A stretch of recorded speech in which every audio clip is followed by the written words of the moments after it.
Hey guys, Dark Humility here. You can always catch me live playing Season 10 PD2 and other Diablo content on my channel, twitch.tv/Dark Humility. Welcome everyone to my final resource I plan on making for Season 10. It has been about a week into the launch now. Believe it is November 1st, so we've been going hard building a Lightning Fury Amazon myself, and there's been more activity in the season than ever with lots of people coming back. We got a lot of new people, a lot of people from Path of Exile and whatnot as well. And so I've decided to create one final resource. This is it. Dark Humility's Project Diablo II Ultimate Farming Guide. So I was inspired to do this, believe it or not. I didn't plan on doing this. All the resources I wanted to make for Season 10, for the most part, I made before the season came out.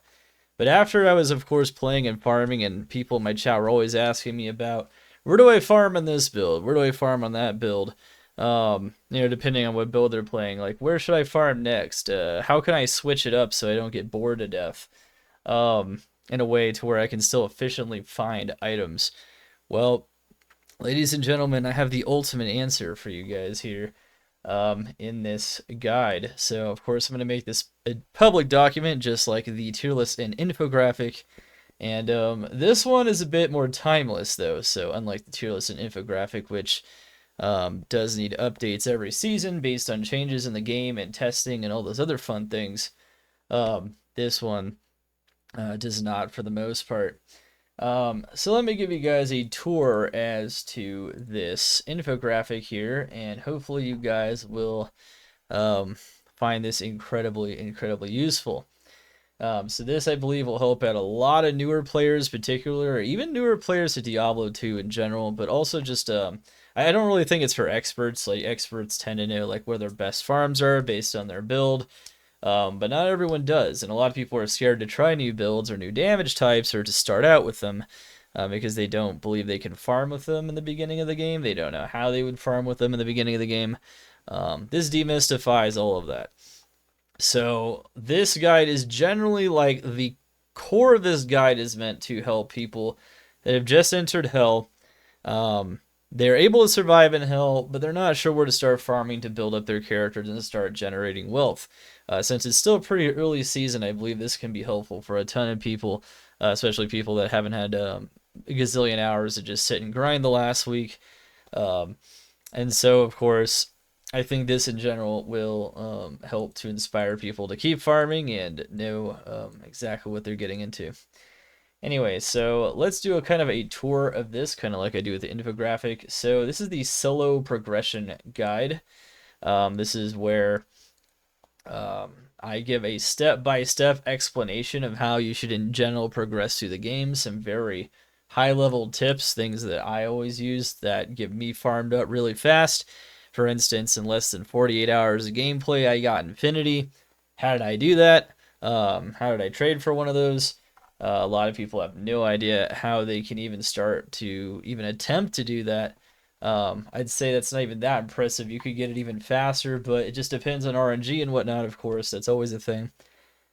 But overall, you can see that there's a lot of steps here that are very key to doing it quickly and effectively, and also when to move on from LOD farming. Most of this guide is going to be centered on step 2 here, which is something we'll talk about when I go over this in more detail. It's for when you're actually progressing at minimum to your optimal LOD farming zones, and then you move on from there. And of course, you start farming and power farming those areas so that you can get your gear and you can get geared up so that you can reach step 3 and so on. And in general, this progression every time will net you a very high level of success.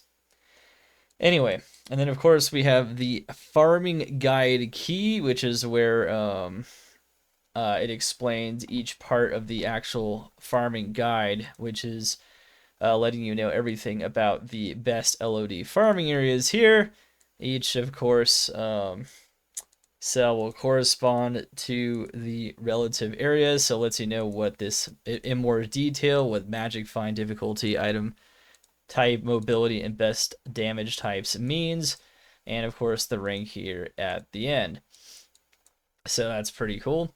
Next up in this guide, we have the recommended starter builds. These are literally just copy pasted from my tier list and infographic. So all of these are like builds that I would consider to be viable or decent starting builds. Now, there are definitely other things you can start with. You can start with almost anything in Project Diablo 2, which is one of the beauties of this game, is that you can actually start with practically any build in the game, and you can gain some level of success with it. However, I do highlight these builds as ones that I feel like are solid starting builds, and I mean, I highlight a lot of them to be fair, so that there's a lot of people covered for a lot of types of builds people might be interested in. And then in general, we talk about what the best ones are, just period. So, very good stuff, very good stuff. One thing I should actually put here that I forgot to, let me see. Yeah, I'll just put that in parentheses there. As a possible consideration. All right. You know, I'll just list it as a standard listing thing. Okay. So people aren't confused. Okay. Anyway, so all of these things are actually pretty solid stuff. All right. And of course, you can see then after you look at the builds, then of course you have the damage types of each of these builds. Some builds have kind of a hybrid damage type, so both are listed. Some have like multiple damage types. Usually it's like cold, fire, and lightning in the case of Phoenix Strike and Vengeance, for instance. In case of Summon, it could be 4 damage types even, or even 5, even more. So it just kind of depends. And then, of course, under each class, you will see their mobility class. So I separate each of the 7 classes in Diablo 2 according to their mobility class, whether it is high, medium, or low. So a high mobility class has, of course, I define it here on this side. Let's see. Down here when I talk about mobility, it has a teleport-like skill. Medium, has a high movement speed combined skills combined with an instant dash to monsters, like Joust or Dragon Flight. And then low has only or requires high movement speed, so it only has high movement speed. So Amazon is a low mobility class. Barb has Leap, but let's be honest, Leap is pretty clunky. So for the most part, it is a low mobility class. And of course, Paladin and Assassin, I put them in the medium level, and then Sorceress, Druid, and Necromancer have those true teleport abilities that are pretty smooth, and so those are high mobility classes. All right, and then of course, knowing these damage types and the mobility class of your class that you are playing, depending on whatever build it is, whether you're playing a Druid, a Sorc, or an Assassin, those two pieces of information combined are what's going to tell you what are going to be your optimal LOD farming areas. And of course, that will be based on the minimum mobility that is recommended for the farming area to make it efficient, which is what this is in the column here. And then, of course, the best damage types. If it is listed, if your damage type is listed, that means that area is going to be strong. And of course, the overall rank takes into account just the overall how strong the area is for generating wealth overall. But of course, we'll get more into all of those particularities in a second. Now, the PD2 Ultimate Farming Guide itself basically deals with each of these farming areas, which is what I would consider to be the strong farms in PD2.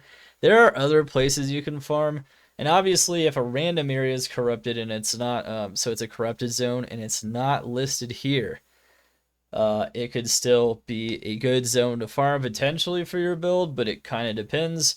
Some zones, of course, have immunities that make it difficult for you to be able to farm them, but if you just want worldstone shards, then that can definitely be something to think about.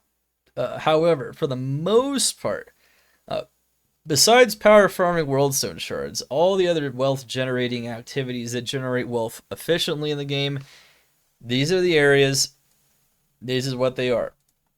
These are the relative difficulty. So if you feel like maybe, man, Dark Humility told me this area would be good for my build because, you know, I meet the medium, or I meet the minimum mobility requirements my class does to make that an efficient farm. My element is listed, but man, it's super hard to farm this. Well, this is something to take into account, is that you might want more gear so that it feels easier to farm some of these areas. It tends to be more of those Act 4, Act 5 areas are more difficult to farm just in general. They do require a bit more gear for them to start feeling a bit more smooth, maybe a few more plus skills, or they're just more difficult and dangerous areas in general. This is a little subjective. So like for instance, you can argue that Travancore, for instance, might be a high difficulty area. I don't think that's really the case, but it's at least medium, right? I don't think anyone would say it's easy necessarily. They can kill you pretty fast and whatnot.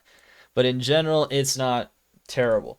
And so these areas are it's just how difficult the monsters are in general, how dangerous it potentially can be compared maybe to other areas. So like if you're just starting out and you feel like your gear sucks, maybe once you get to hell, you can definitely consider these low areas a bit more than these, medium or high level difficulty ones, which might prove to be a little more challenging. But, there's actually builds that can go straight to hell and can farm Ubers. So, I mean, it kind of just depends. It is my own kind of subjective rating, but I think it gives people an appreciation at least for something that a lot of people probably don't take into account when they're farming an area. The next one, of course, is going to be Magic Find. So is Magic Find important for farming the area? Even the ones that say no, Magic Find could potentially net you some benefit, but it's not important. And that's the key, is that I'm trying to make it where it's like, is it kind of important? Is it definitely important? Or is it not important at all? And of course, the more Magic Find, the merrier for those that are yes, or even in the sorta column, if you can afford it on your build. And of course, item types. These are the types of items that the area specializes in dropping. Of course, when it says plus here, that could mean like worldstone shards, jewelry. We'll get into that. There's like, because of certain loot tables and certain monster types, certain areas definitely specialize in those types of items over other types of items. And then some areas are just good at dropping everything, kind of in general. And but that doesn't mean that they're necessarily better than the ones that do this, which, once we get to the rank, that's kind of what that's all about. It's because, like, for instance, the rune areas tend to be so much better at dropping high runes, for instance, than the all item types areas, that they can compete or even exceed them in a lot of cases. So that's also a little bit subjective on the rank, of course, but yeah. Now, of course, mobility, we kind of briefly touched on that already. So the mobility is going to be the mobility of your character.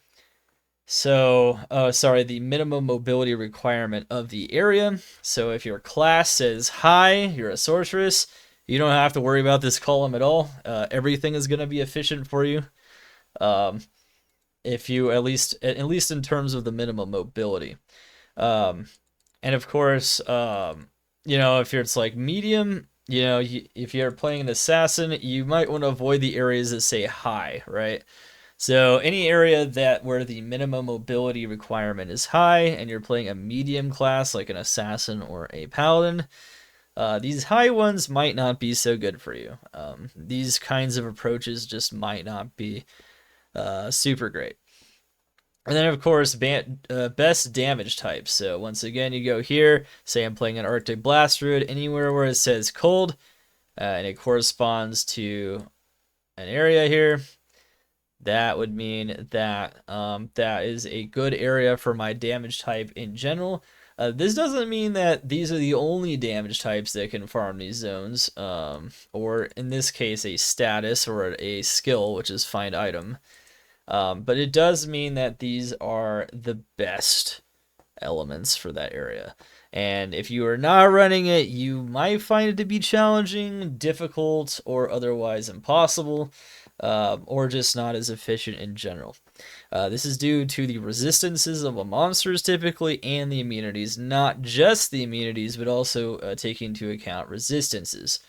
Like in the case of Arcane, the only reason why the lightning is the only best damage type here is because the key monsters either have very high resistances to the other elements, and then there's immunities everywhere else for anything else. So that just means that that is by far the best, and there are other ways, you can run it, but that's not necessarily going to make that your go-to area.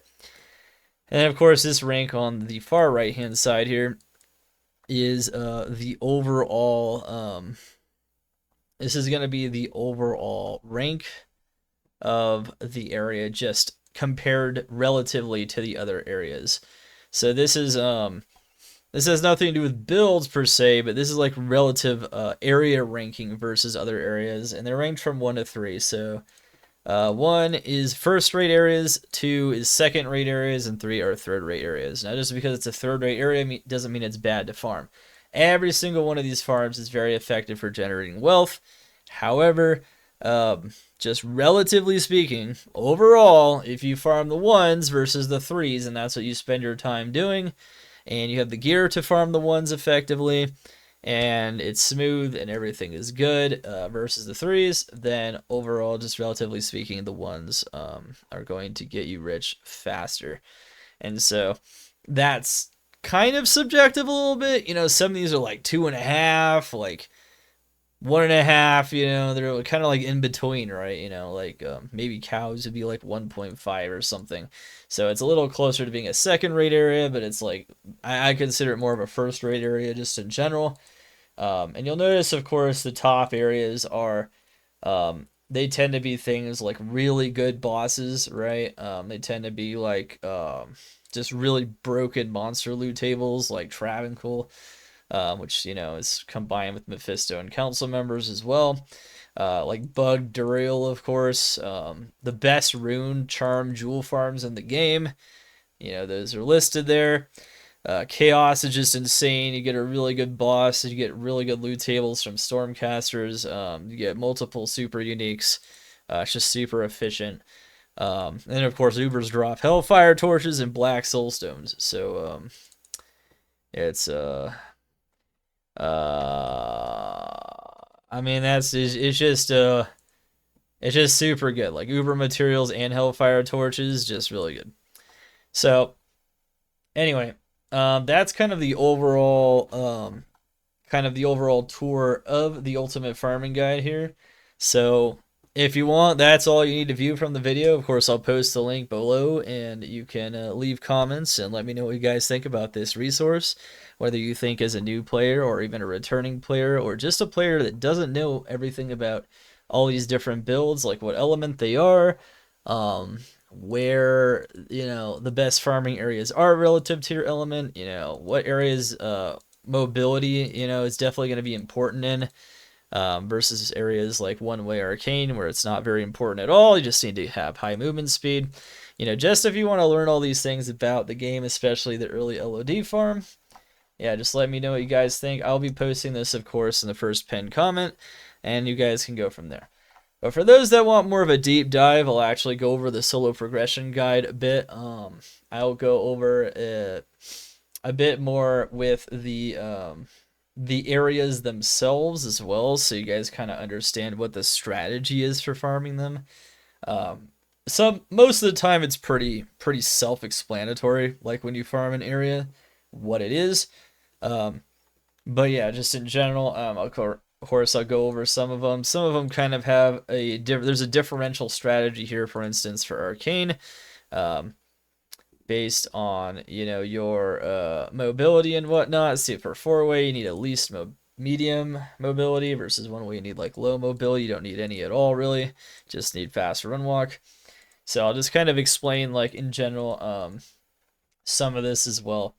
And of course, I'll also go into the item types and everything else as well. So we'll kind of do like an overview here of what I think about these areas and all these attributes.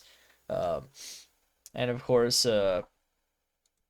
these are pretty self-explanatory. You know what the damage types are for each build, so I'll probably leave this list alone. This just is for people that aren't clear what exactly is their damage if they're playing this build. A lot of people ask me that all the time. So that is why it is listed here, so that you guys can match it up, right? It's a nice matching game you can play with your mobility based on your class and your elements. But anyway, let's do a little bit of a deeper dive. So in the solo progression guide, we have here a step 0.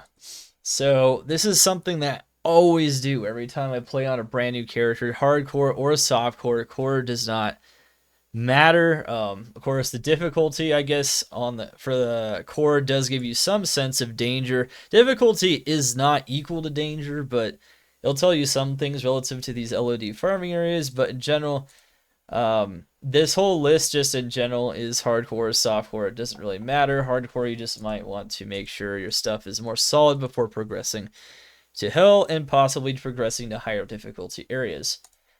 Anyway, as you progress through the game, keep all magic find percent items that drop are vendored and use whenever possible. So you see Elzix is selling a 25 MF gloves in normal act 2. Use it. Stack MF as soon as you possibly can get it, as soon as you could possibly find magic find. Just start stacking and finding it wherever possible. And whenever you can use it and it's not dangerous to use the magic find because you're lowering your res too much or something, like on hardcore, max out your magic find as you're progressing through the game. You will find stuff and it will make your progression a lot easier, and it will even make surviving in hell easier as well. All right, step 1. So this is this is like, I consider you could progress through the game on virtually any build, not just ones listed here. And as long as you stack your magic find as you progress through the game, make sure your resistances you're prioritizing things like MF resistances. As long as you're prioritizing those 2 stats, things like life, make sure to maximize your life as well. As long as you're prioritizing all of that, your progression should be pretty successful. However, step 1 is very important though. All builds farm nightmare cows until life res. Depends on build core. Kind of depends on how much life res you want for hell. I definitely spend more time in nightmare cows when I'm on hardcore. Makes sense. Want to make sure we have like 50, 60 plus res in hardcore. As long as your res are positive in hell, you might be satisfied if you're on the softcore and you won't be constantly dying. So that will be good. But from charms and charm inventory allows you to survive in hell difficulties. So cows is incredible for dropping charms. The density, the cows even have slightly more chance to drop charms than other monsters. Same thing with runes. In general, every build can farm nightmare cows efficiently. Every build, every single one. And you should be doing it 100%.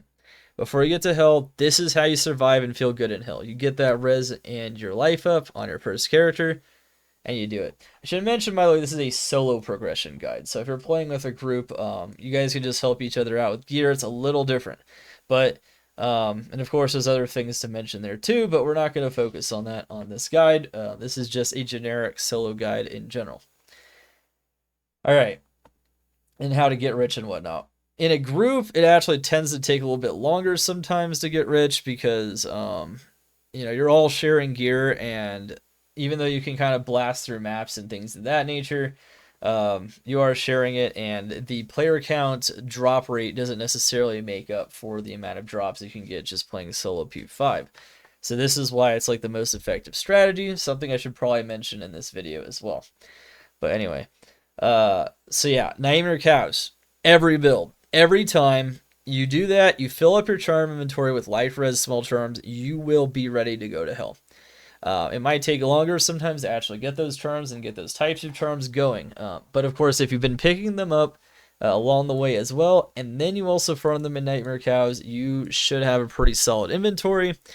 And you don't need anything special. You don't need plus skills in the inventory. You don't need anything. And you will be fine in hell. That's all you got to do.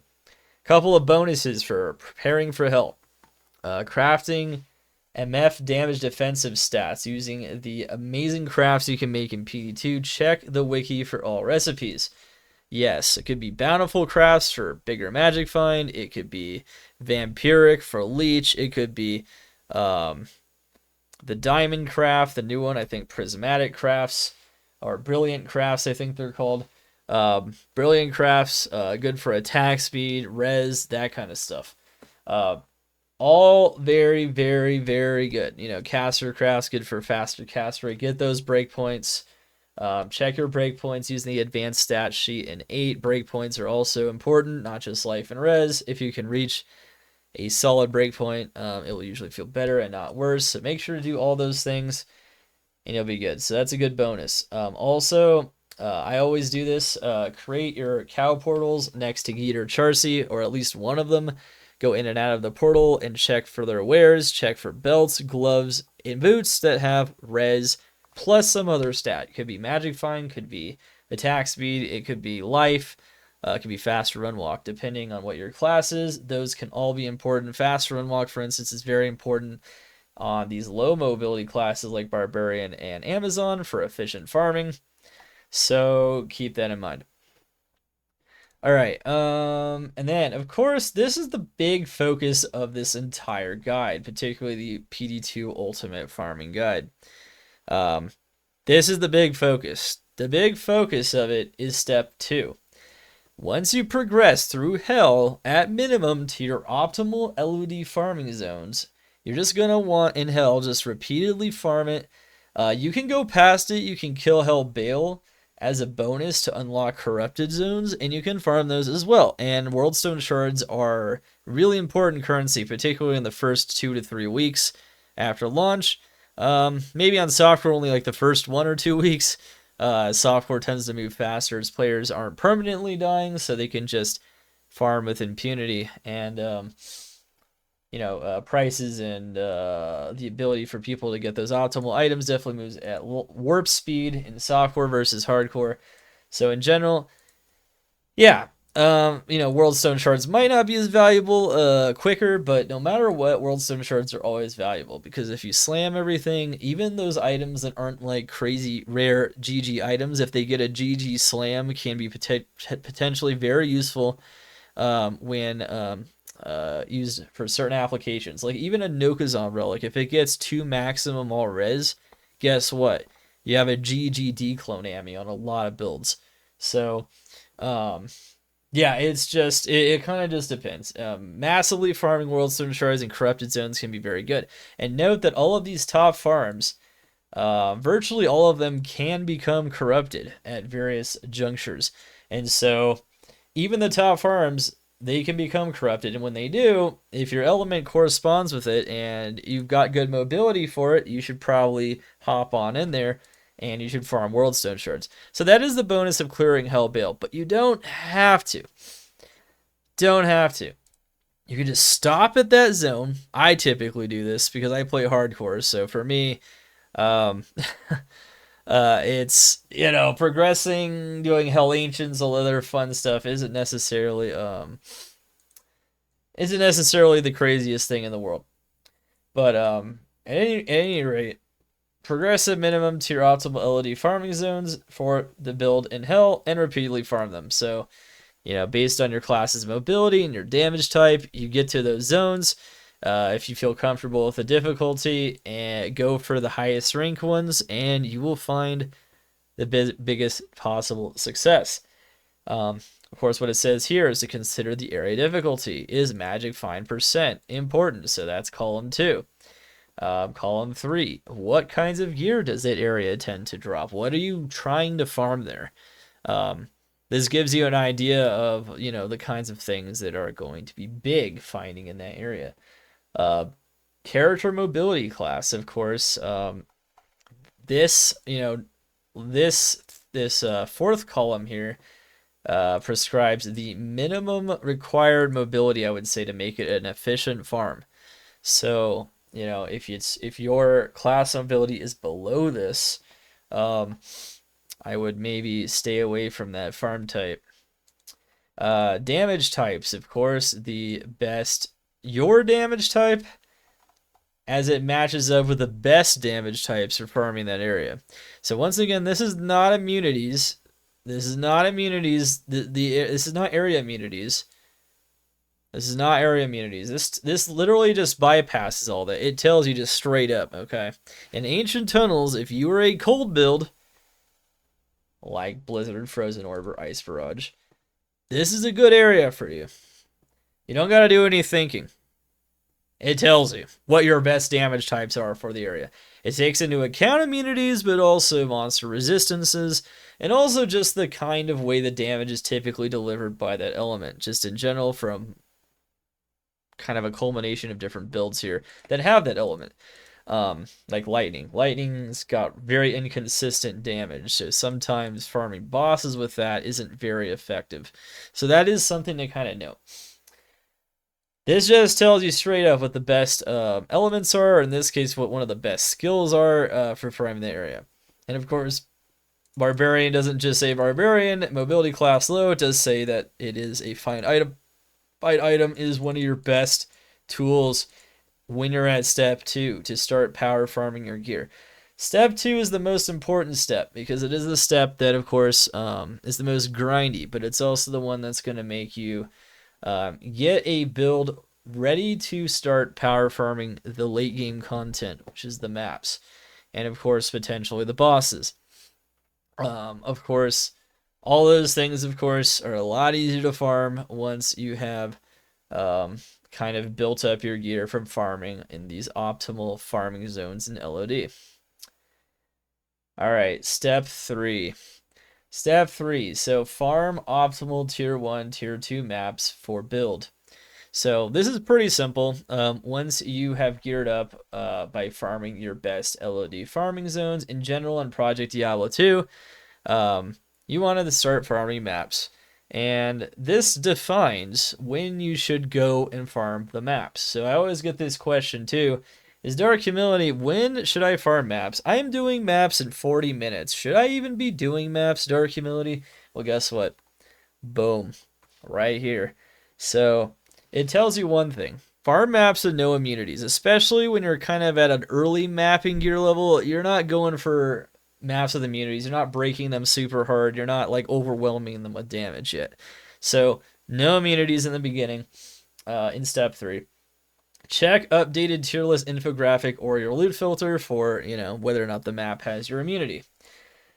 And then I recommend step 3 starts once map completion time equals less than about 20 to 25 minutes. So this is a very fuzzy parameter, but basically what I'm saying here is that if your map time is like 30 or more minutes, for sure, LOD farms will be way more efficient for you.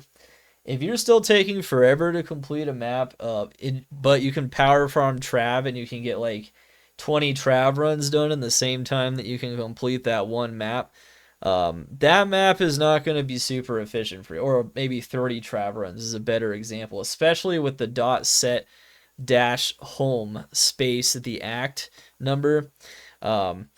So one thing to note, I should probably actually put this here somewhere. I'll use dot set. So this is a command.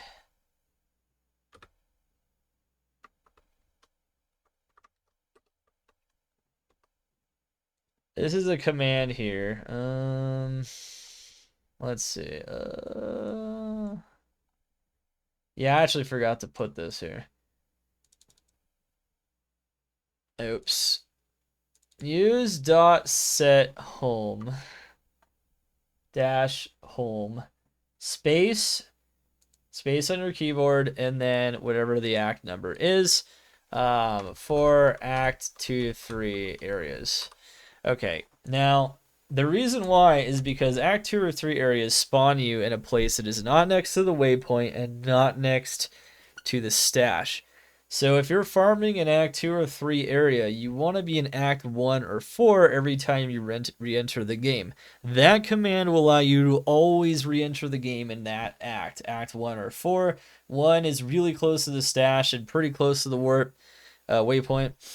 And Act 4 is really close to the waypoint and kind of close to the stash. So yeah, it's kind of also, you know, it's a little bit more close to Kane in Act 1 as well. So there's definitely some small advantages either way, but make sure I'm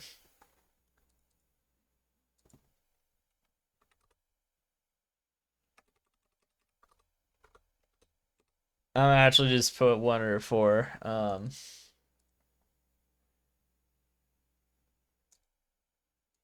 Because that's what you want to do for fast farming of those areas. And if you do that set home, it's going to be way more efficient than maps if you're taking 30 minutes more. That's my point.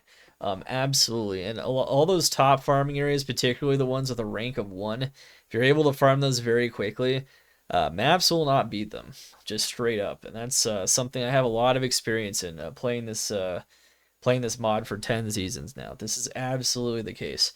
So if you're farming, even if you can farm map, that doesn't mean that you should be farming maps if you want maximum loot yields. So absolutely.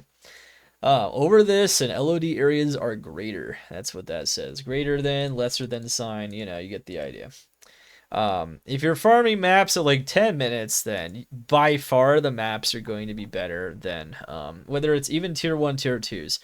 If you're farming between 10 to 15 minutes, they'll beat pretty much any of the LOD areas for the most part. But if you're stuck around 20 or 25 minutes, it's kind of the yellow zone. It's kind of where like it could go either way. But once you like hit like 30 minutes, the maps are too slow. This typically means level 30 to 40 primary skill. So this means that if you're a Blades of Ice assassin, in general, then you know, well, this isn't even one of my recommended starting builds, but let's say it was. I mean, you could start out with Blades of Ice Assassin, absolutely. But you know, once again, just because it's not listed here, these are like the recommended ones. But you know, it would say Blades of Ice, and it would be cold, and then you would check your damage type. So you don't even necessarily need to use this. You could just use your knowledge of your own build if you started with it, if it's not listed here. But, you know, I could list an endless amount of builds potentially. I just want the recommended ones, the ones that are really solid for the most amount of things, or just for something really, really solid. That's what's listed here. But yeah, let's say you have Blades of Ice and you have level 40 Blades of Ice. If you have level 40 Blades of Ice, you should be crushing maps without cold immunes, no problem. But depending on your skill, and maybe your negative res is something to take into account, whether or not you have Infinity. Infinity isn't required for tier 1, tier 2 maps typically, though. It's usually just the skill level. It does help out quite a bit, though. Absolutely, of course. It would make it a lot faster. Or a mid-grade physical damage weapon, you know, something like, I don't know, a Grief, a Death, you know, a 3-socketed, you know, 3-socket Gavel of Pain, 4-socket Gavel of Pain, a non-ethereal 4 or 5-socket Reaper's Toll if you're a Whirlwind Barbarian. You kind of get the idea. Some kind of decent weapon. Once you have like a decent weapon, some kind of somewhere between 30 and 40 skills, really depends on the build. This is a very rough estimate, really. That's usually when you're going to be farming maps at less than 20 to 25 minutes. So tier 1s, your best tier 1 and tier 2s, that is, that don't have your immunities for your build. All right, and then step 4, farm whatever you want in the game. That's pretty much it. I kind of ramble a bit more about, you know, the types of endgame content, of course, that becomes possible. When you have reached 40 plus skills on your build, you have tons of negative resistance from multiple sources, you have damage auras, you've got a really good weapon, you can farm all the hardest maps very efficiently, which of course, you know, tier 3s are just more efficient than tier 1s and tier 2s. You guys should definitely check out My mapping video, by the way, I do have a mapping video that I made in Season 9. It is still 100% relevant in Season 10. Check it out if you want to learn all the ins and outs of mapping and maximizing your efficiency of mapping, all the other fun stuff. I definitely made that. Probably just type in S9 PD2 mapping dark humility, and you should be able to pull it up no problem into YouTube. Absolutely, the YouTube search bar, you'll get it. You'll get that mapping video, and you'll learn, of course, all about that. But in general, when you're doing that endgame content, that's where my tier list and infographic really shines, because then it'll tell you what the best builds are for all the endgame content, for those really tough maps, because that's where all the testing is done on the toughest maps. So you'll kind of see just what in general really slams, and you'll see what kind of builds can do those very well, and whether or not they're good in fortified maps, all the other fun stuff. Of course, the tier list and infographic also lists all the starter builds. I even made a video on starting strategies, which goes a bit more into depth than just starting areas. But yeah, definitely check out the starters video for Season 10, of course, as well, if you guys want to know what kind of starting gear setup, starter mercenaries, things of that nature. But this is like an amazing resource for people that just want to know where they can farm next. And if they're sick of farming their cold build that's got high mobility, they can farm all these cold areas, but they're, they can farm all these cold areas, and they want to know, like, oh, where else can I farm? I'm sick of farming this. Where else would be good? Oh, this place can also give me gear uniques and sets. Nice. Maybe I'll take a break from Duriel. I'm kind of annoyed about navigating the tomb maps and whatnot. Let's go farm some Mephisto instead. I also want to kill those council members. They're juicy, You can go right down there. No problem. No problem. All right. And so, yeah, anyway, step 4 is basically just end game content, and that is upon reaching, after you've been farming tier 1, tier 2s for a while, or whatever, that is when you're like a fully geared character, and you've been accumulating wealth. If you don't know how to accumulate wealth fast as well, check out my trading video, which I also made in Season 9. Also perfectly relevant. If you want to become a pro trader using the PD2 website, I talk about all of the strats in that video as well. So all these things can definitely help out. Lots of resources for new and returning players, and players that could use to master D2 ever more as they're continually playing it and just going down the rabbit hole. So keep playing, keep smashing it, crush it.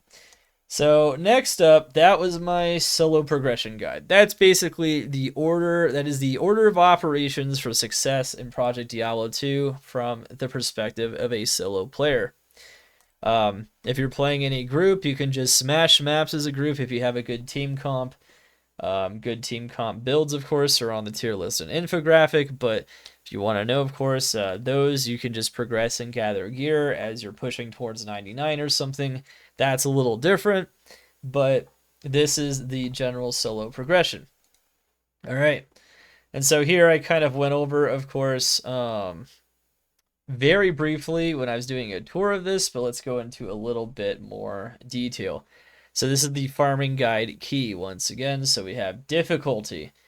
These are areas that might require more gear than those at lower difficulty, or just might be more dangerous. It separated all of the top LOD farm areas into high, medium, or low. Magic Find. How important is Magic Find percent to success in this LOD area?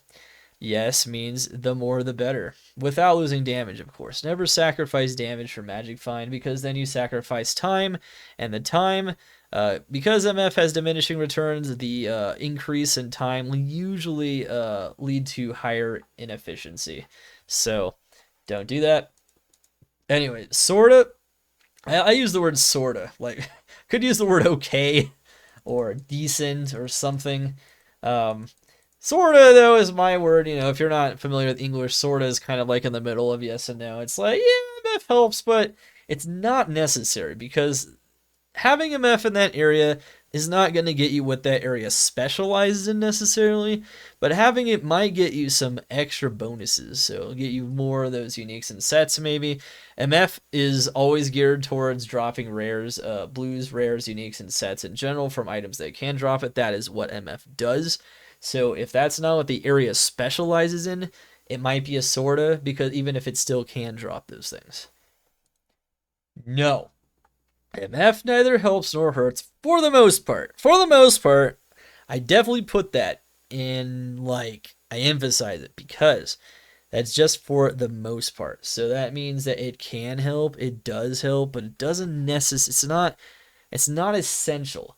Like, for instance, when farming Ubers, farming, like, mini Uber Duriel or whatever, yeah, MF could get you some sick items when you kill Duriel, not just Bale's Eye. But is it really, like, essential to the farm? Is it key to it? Are you likely to get benefits from MF doing that kind of farm? The answer is no. It can help, but it's not insane. And so that's why I put no there. It's a very simplified kind of like, yeah, just don't need it in that farm. It's not important. Now, if you're really trying to overestimate, even those no farms can still give you some kind of yield by having MF, but it's not really essential to the farm whatsoever, and the odds of MF helping you out aren't high.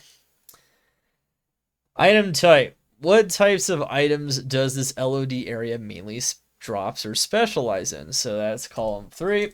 Yeah, does it specialize in gear? So like uniques and set drops? Does it specialize in runes, charms, gems, jewels, and jewelry?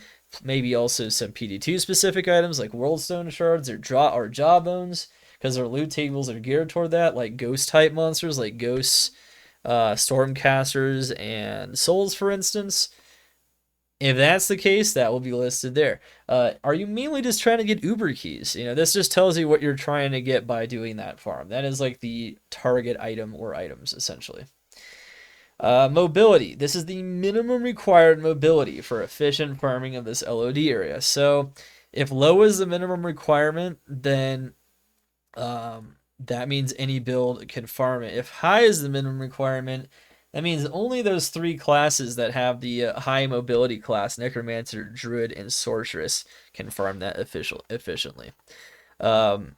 Just period. Like, there's just no way to get around it in PD2. That's just how it goes. Enigma does not have infinite teleports.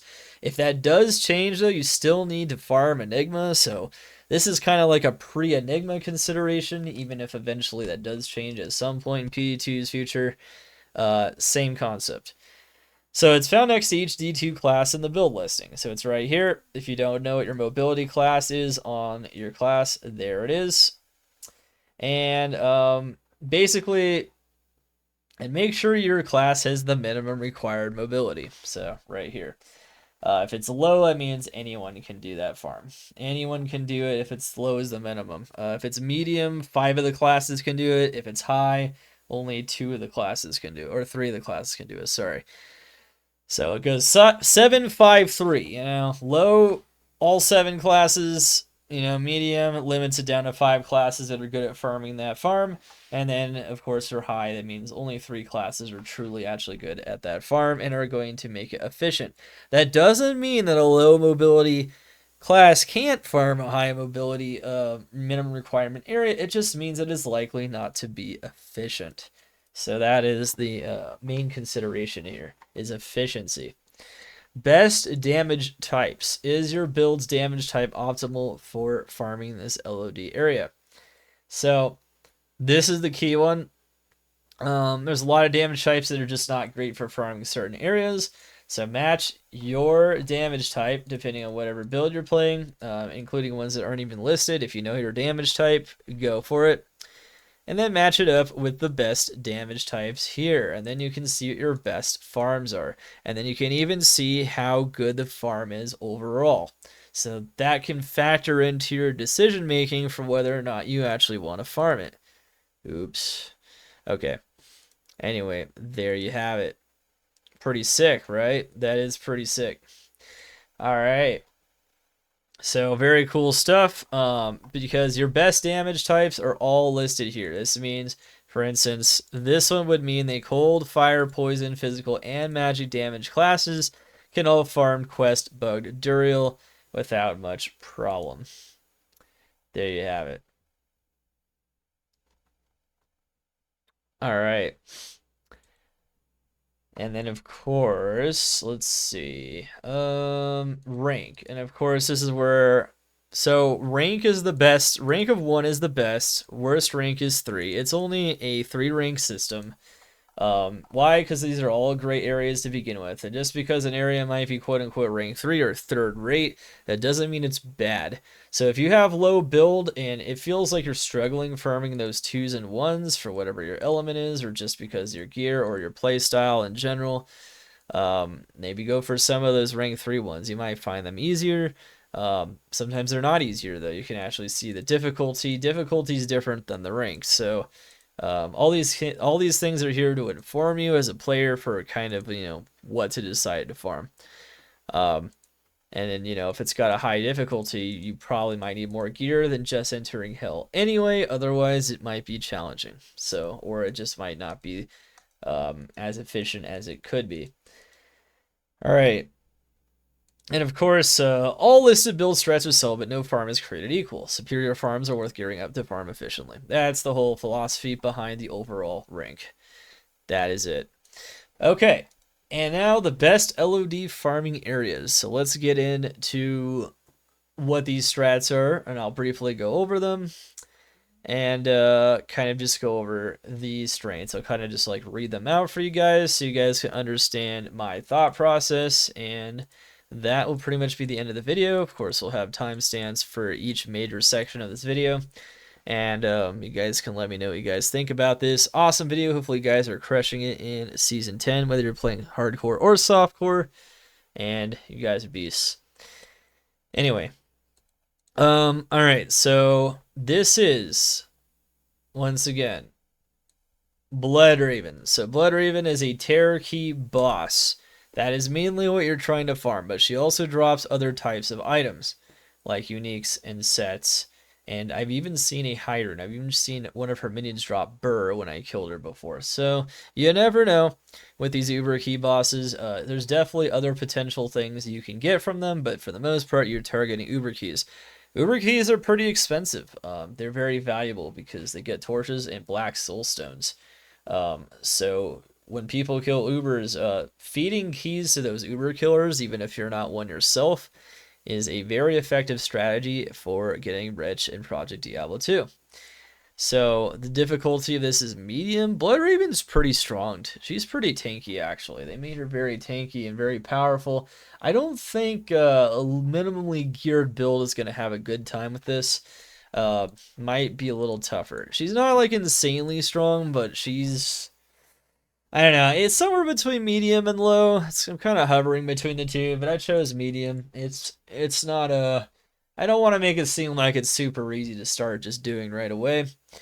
Is Magic Find important? No, but once again, there are some other items that can drop. It's just not the target item at whatsoever.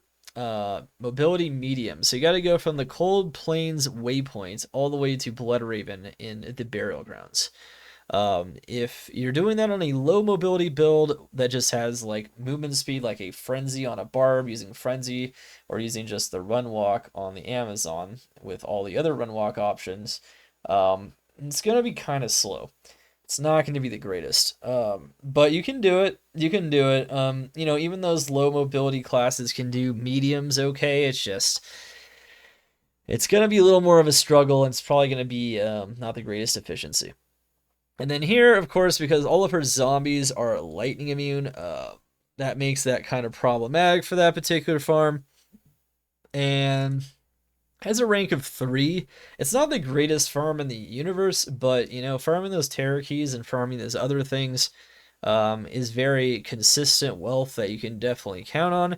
And if you feel like you're one of those people that kind of sucks with RNG, or maybe your slams, you just don't like slamming because it just bricks everything and it's just a bad mentality you get around all that, farming keys is very consistent.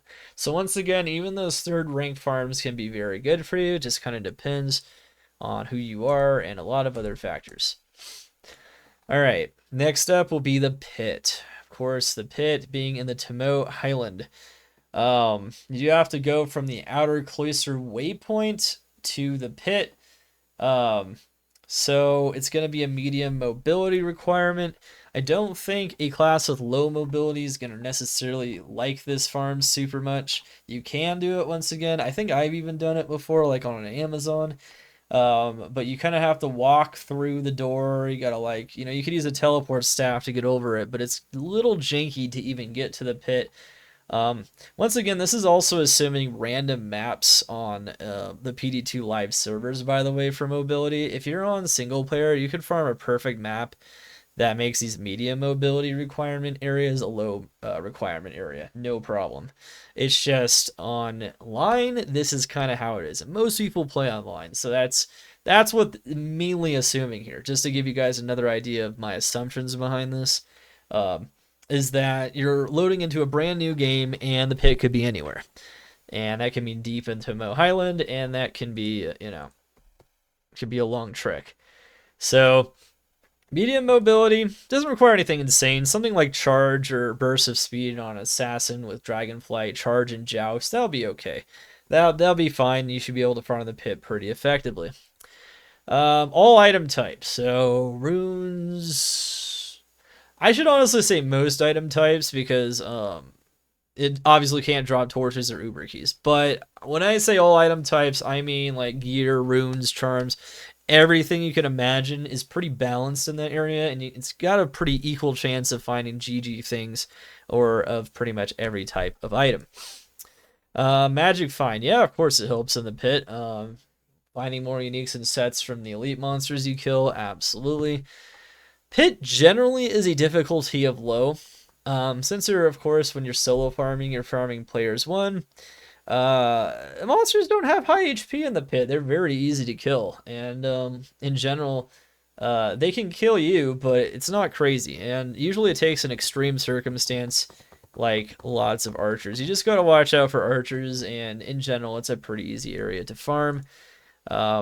It doesn't take a lot of, there's not confined quarters, plenty of space to move around, plenty of space to maneuver and kill those monsters and to outplay them. All right, and then of course immunities. So there's a lot of cold immunes, and there's also fire immunes in the pit, and there's even lightning immune archers. So the best damage types I recommend are poison, physical, and magic. Lightning does okay in here if you avoid the archers, but those are the main damage types I recommend, and I rank it as a 2 area. It's usually like one of the best starting areas, just fresh getting into hell. You just start farming the pit right away. It's an Act 1, super easy. But I don't think compared to these Rank 1 ones that it's the highest yield area in the universe. So it does depend a bit more on RNG. It's not quite as consistent, but the pit will always deliver because it has those low HP. Max level monsters in a max level area. Can drop any item in the game. Super balanced, super solid. Secret cow level. Secret cow level has a medium difficulty. I consider it medium. Some would say low. Cows have really high HP. They also have a decent amount of resistances too, and they hit like a truck. So I wouldn't say this is the low difficulty area. It can be for some people in some builds, but I personally rate it at least medium. You're gonna need some damage at least. Sometimes you feel like that you just can't farm them very fast because you don't have the gear yet, and that's, I think, a pretty common experience. Hell cows definitely can be, they can be pretty tough. Note that these are all hell farming areas. Once again, go back to step 2. This is step 2 right here. This is not Nightmare. This is Hell. You don't need to farm anything in Nightmare but cows. If you do that, you'll be successful. You can farm other things, but I feel like it's inefficient. Just keep that in mind.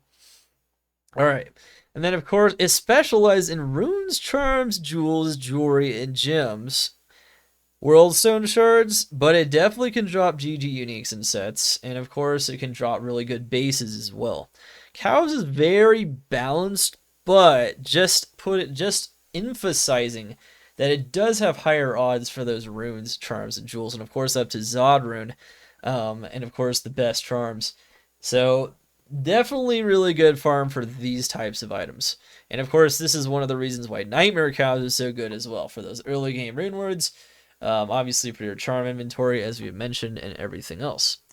Mobility low. You don't need much mobility. You enter the cow level and there's plenty of cows to farm right there.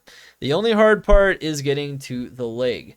So if you want to know how to find the leg efficiently, even on a low mobility character, you look for the path in Stony Field from the Stony Field waypoint.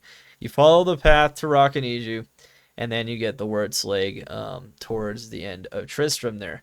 It does take a little bit to get the leg, even on a low mobility character. Note this is the minimum requirement, so any character with any level of mobility can do cows.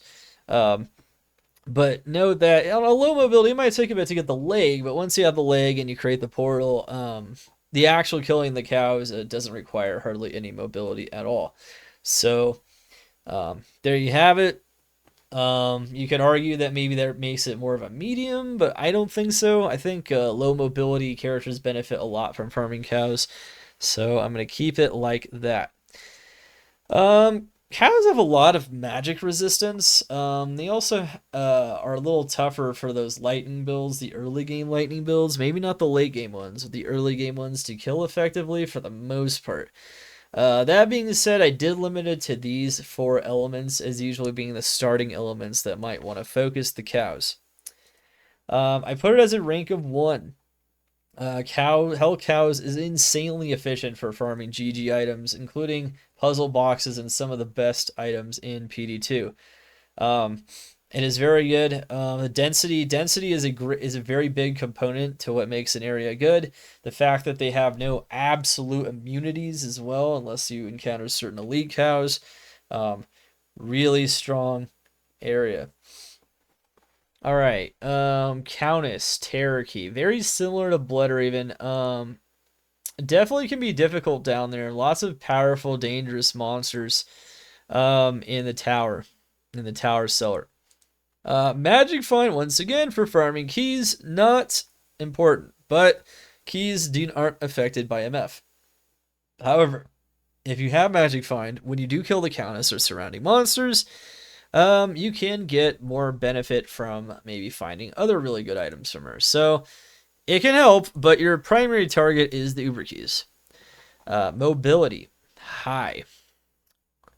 Gonna need a lot of mobility to farm the Countess. It's down 5 tower cellar levels. And of course, finding the tower from the Black Marsh itself. Not super easy. I don't recommend farming this unless you are a sorceress, druid, or necromancer. And I would even say, honestly, unless you're like a necromancer or a sorceress, like the highest of the high mobility here for that particular farm is what is efficient. But, you know, I put high just in general, so at least you understand what you're getting into. Best damage types. She herself is always immune to cold and immune to fire. And of course, her minions are immune to cold. In general, this makes farming her with a lightning, poison, physical, or magic character a lot easier compared to the other 2 elements, cold and fire, which are more challenging.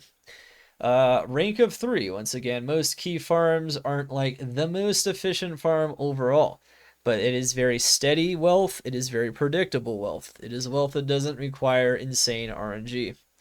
And if you're someone who feels like you're often shafted by it, or you want a fresh farm and you feel like RNG is just not paying attention to you, go to these predictable farms. They will help you out. Indariel's the last one that I highlight in Act 1. So Andariel is in a level 85 area. Catacombs 3 and 4, I believe, are 85. So lots of decent benefits to this. Killing her itself is not difficult. She is a pretty low-hanging fruit in terms of a boss to kill. Magic Find definitely helps you out for boss killing. I mean, I should even put definitely over like yes in the other areas because it's very, very essential to success when boss killing. However, these are all yeses. In my opinion, it helps in all these scenarios. But even like things like Magic Find swaps, like swapping to an Alibaba or Lidless Wall, or sorry, an Alibaba and a Millibrigade Shield, for instance, right before you kill her, will help. It will calculate your MF upon killing the monster, and that'll maximize your unique and set drops. So magic find swaps on your weapon swap can be very key to this. Very important. Item types, mostly targeting uniques and sets. However, well, like in Dario's Explosion, or just the other monsters around Mephisto, or in Mephisto's case, you can get high runes from Indariel sometimes. Mostly targeting these, though. Mobility. Whenever you're targeting gear uniques and sets, that's when Magic Find is extra important, is what I should also say. Mobility, you're going to want high mobility. So this is definitely a case, once again, where the Sorceress is really going to shine, or anything with comparable mobility, using Gust on a Druid or Blood Warp on a Necromancer, potentially. Even though Necromancer doesn't really typically have the best elements for this, unless it's like a pure Summoner or something, but you get the idea. Best damage types: cold, fire, physical. And as a boss, she doesn't have the craziest loot table compared to like maybe Mephisto or Questbug Duriel, so she's ranked number 2 overall. However, it is pretty solid, and it's a good farm. The reason I don't put lightning here is killing bosses with lightning early game can be a little challenging because of inconsistent damage and resistances on the boss. You can do it though, like Charge Strike Amazon is possible, but you do have low mobility, so once again, consider that as well if you are playing that build. There's of course also going to be lightning immune monsters in there. She has very high poison resistance, so it's going to be tough on a poison build. And magic in general could be okay in there, but it's not the best. So I put those as the best damage types that you're going to want to go in there and do. All right, so we have Act 2. Stony Tomb is next. Stony Tomb, difficulty low. Monsters, just like the pit, are very low HP.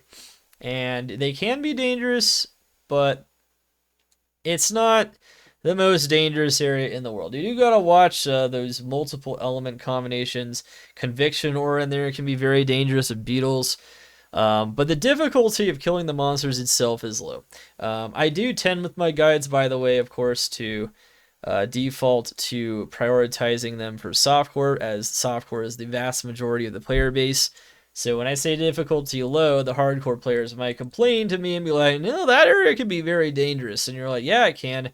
But if your goal is just to kill the monsters, it is easy to kill the monsters in there. So, and of course, that's the main consideration on softcore.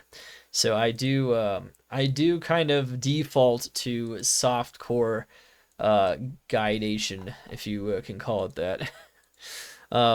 My advice is best interpreted in softcore terms. Even though I'm a hardcore player, I do realize they should be making my guides for softcore, and my testing should be done on softcore and all the other stuff. That being said, if you're playing hardcore, I'd put the difficulty as medium, if I was playing hardcore. That same thing with the pit, kind of. These can be very dangerous areas. Magic Find. Magic Find, yep, it's going to be very big in an area where all item types can definitely drop no problem. Kind of very similar to the pit, but has different elements that are good in here, unlike the pit. And this is kind of the key. So medium, mobility is Stony Tomb and the Rocky Waste. You either have to go from the entrance of Act 2 or from the Dry Hills waypoint and find it. Typically easier to go from the entrance to the Rocky Waste, unless you have static maps on single player, and then you can get a good map with the good Dry Hills, where it's really close to the Stony Tomb. Either way, though, mobility is definitely going to be, at least having some mobility is going to be quite good in this area. It's going to make it a lot more efficient. So medium mobility is going to be the medium requirement. Best damage types are going to be cold, fire, and physical. Magic can be okay. However, those skellies in there can have a lot of magic resistance. So it's not the best element. You're mostly looking at those elements. Those are going to be your top ones. And then, of course, I put a rank of 2. So it is kind of like the pit is kind of middle of the road, solid farming area, no problems. Very good stuff. Blood Witch the Wild, Hate Key. Okay, so this is going to be your Hate Key farm, your first one. This one's in the Halls of the Dead. Difficulty is low. I actually think she's really easy to kill for the most part, and it's not too dangerous to kill her in general. But I don't know, it's a little subjective. Some of these can go between low and medium, no problem. I could see why some people might say medium on this. Magic Find. No, it is a key farm, not essential, not important, but I mean, even the no's, Magic Find can give you some kind of net benefit. It's just not going to be the crux of the farm. Mobility. Medium, you have to go from Halls of the Dead waypoint level 2. You got to pass through a lot of dense rooms with lots of monsters. So mobility is definitely going to be pretty key here. At least medium mobility, I would say, is very helpful here.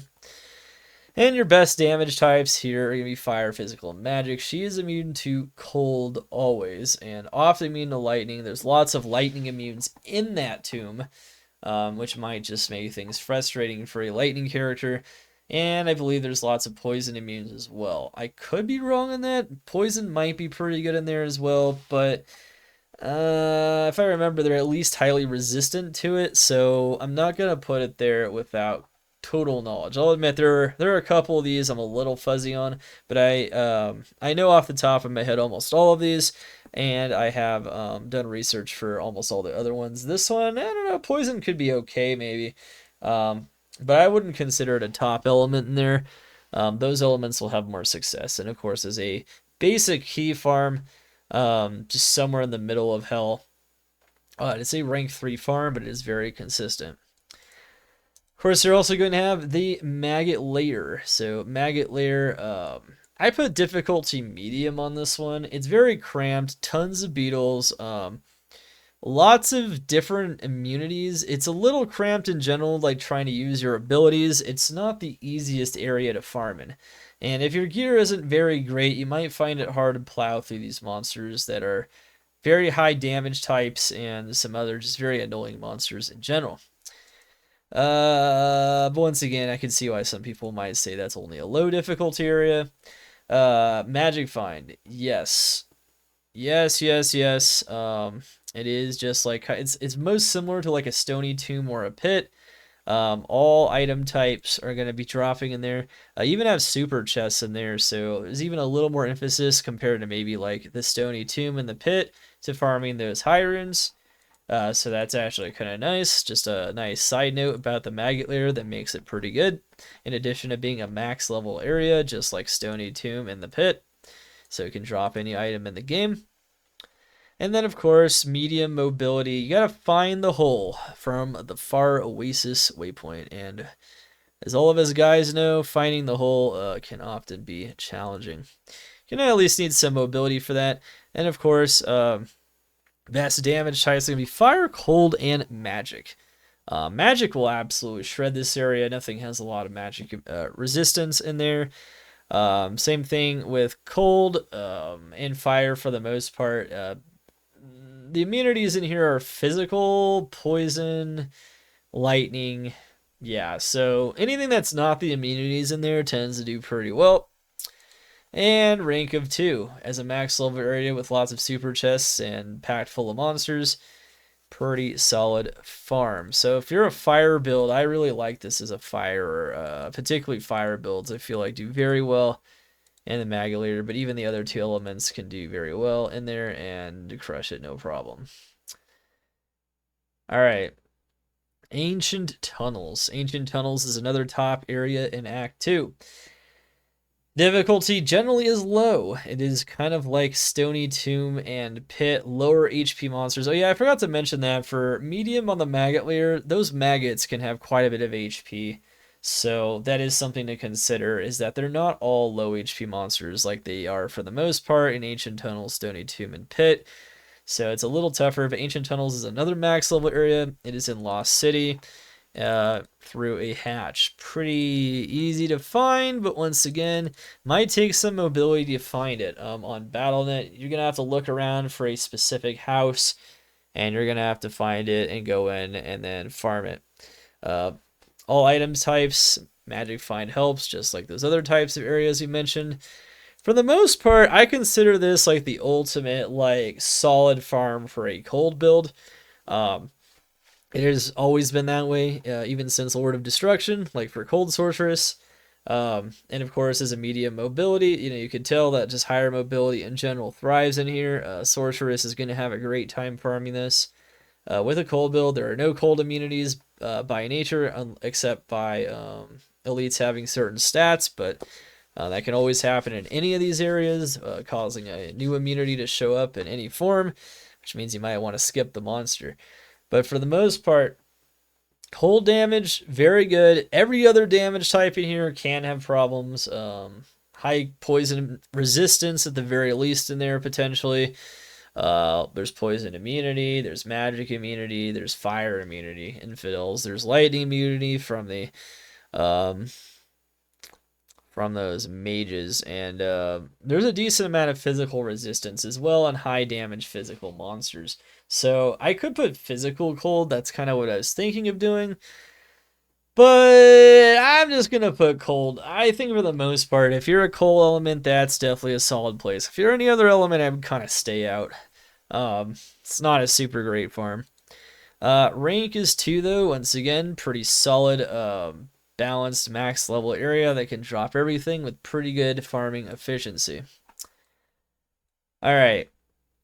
And then my very favorite farming area, period. The Arcane Sanctuary. Arcane Sanctuary. Low difficulty. The monsters have low HP. It's true. It's not hard to farm. It's actually pretty low-hanging fruit, and it's incredible. And of course, the ghosts, of course, can be killed over the abyss and still drop their items, which is really, really key to this farm. Do you need Magic Find in here? This is one of my sortas. This is like where, okay, this isn't really what you're targeting as the uniques and sets, but there's a decent enough odds, unlike the key bosses, where they might actually drop pretty frequently as long as you have Magic Find. And of course it helps out with unique rings, unique jewelry, and rare jewels and things of that nature. So it does help, but it's not like essential to success in these areas, in both one-way and four-way arcane. You're targeting runes, charms, jewels, jewelry, gems, and worldstone shards, and the like.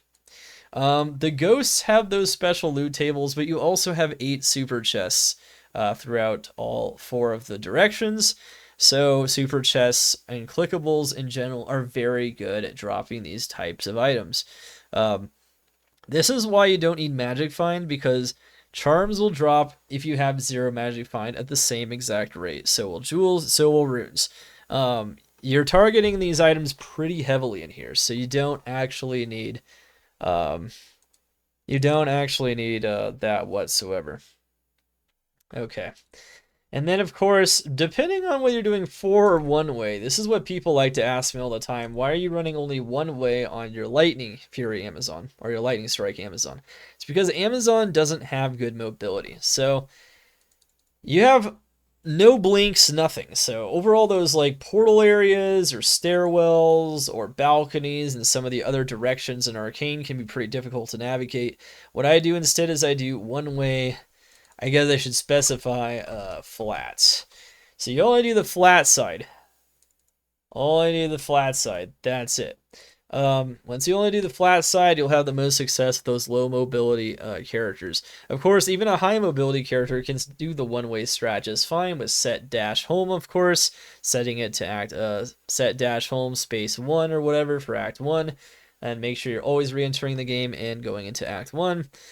You can just definitely efficiently farm flats, and flats do tend to be the easiest area to farm in general. But if this can be any mobility, can do this very successfully, because you can just spawn on the arcane waypoint, It's right there. You just have to find which area is the flats. If you don't know, the areas with the spike trapped.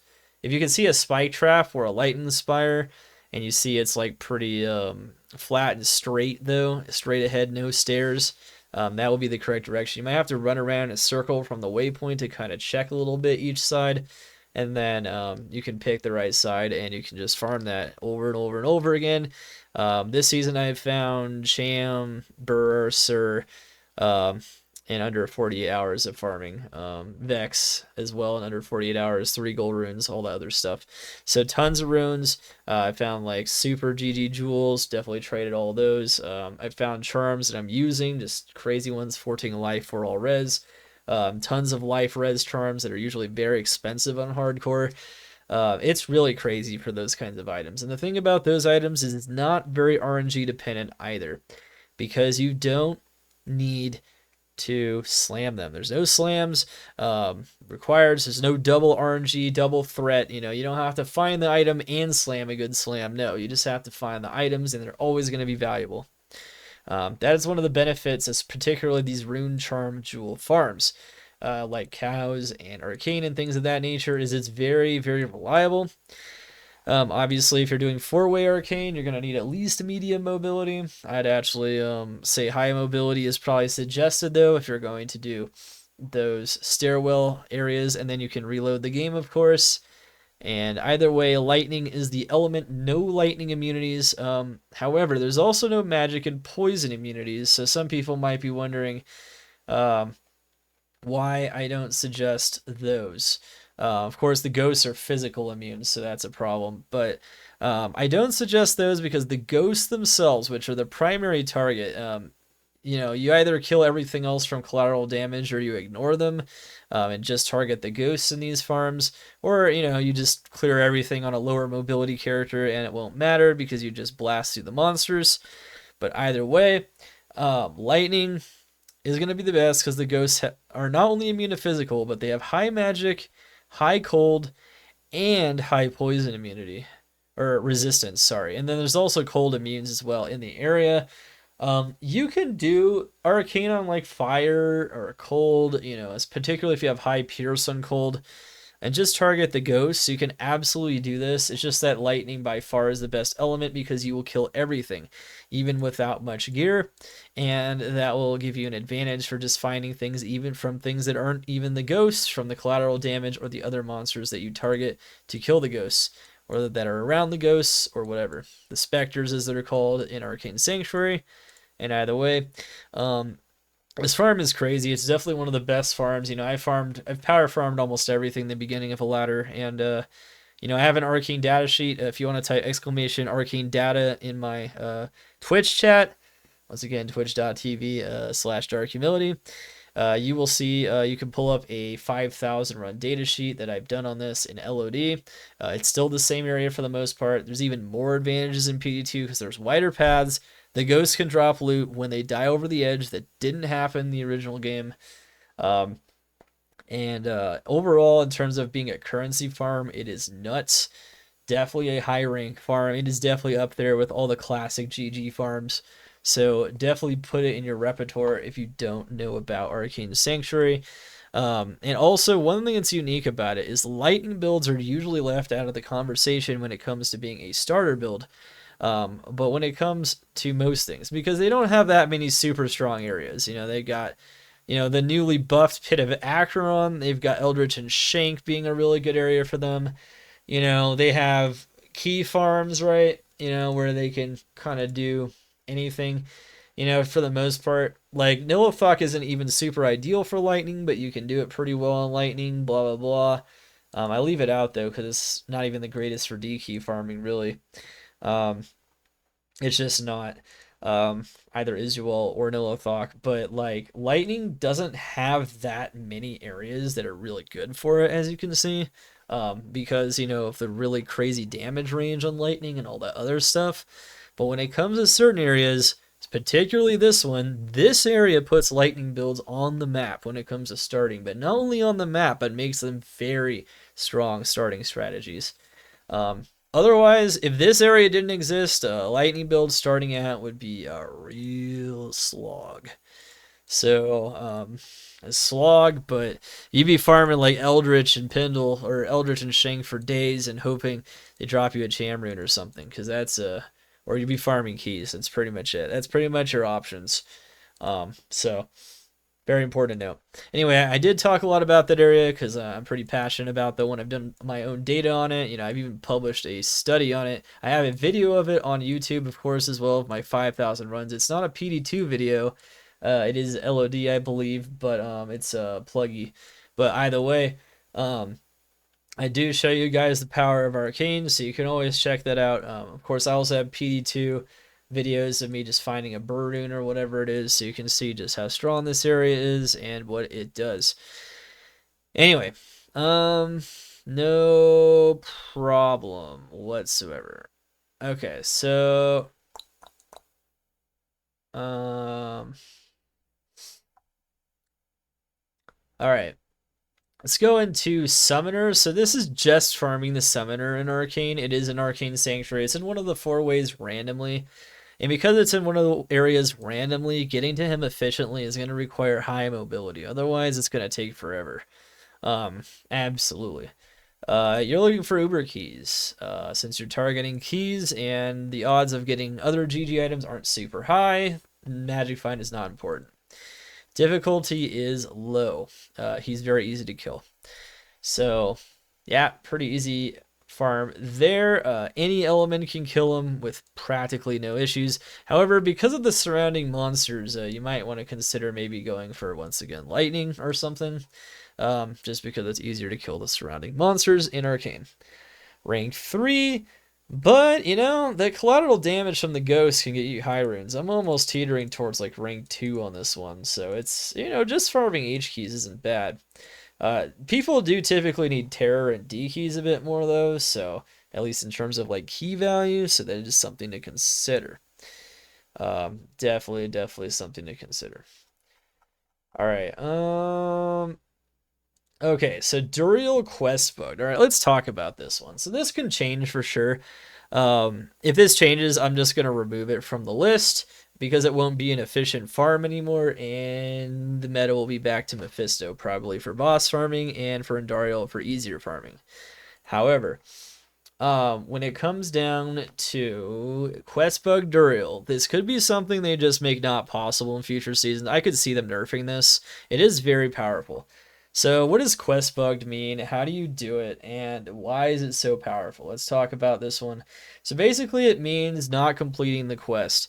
So when you kill Duriel for the first time and for every time thereafter, the key is not talking to Tyrael. This does mean that you are going to be stopping and progressing at minimum to your optimal zone, which will be Duriel in this case, and then stopping there.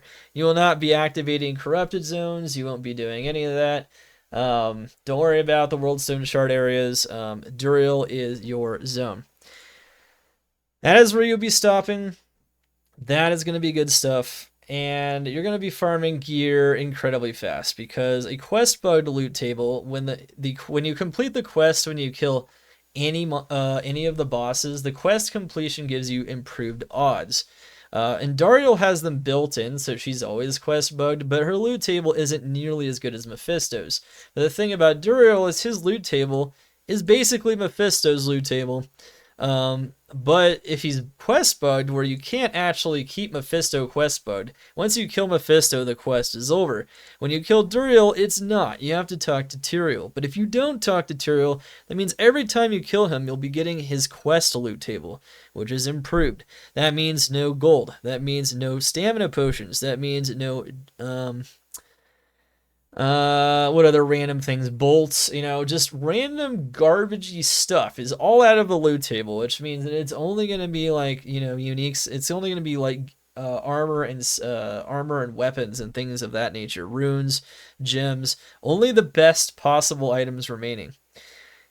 And that means that it's very, very efficient to farm him. And of course, if you quest bug him, that means the quest will always be available. So you'll always know what the correct tomb is. This is why if they change this, if you're not able to know what the right tomb is every time you enter a game, then obviously you're not going to find Duriel very fast. You're going to have to farm the summoner every time just to farm Duriel. which is really not worth it. And of course, he won't be quest bugged, so his loot table will be worse on top of that. So I don't think it's a great strategy if they change this, but for now, it's here. Difficulty, medium. Teleporting Talrosh's tomb is the really truly only dangerous part. Duriel can be a little dangerous, but not for the most part, not on most builds in PD2. Teleporting Talrosh's tomb is nasty though, like very dangerous monsters. And it can be difficult to find him too. There's a lot of backwards maps.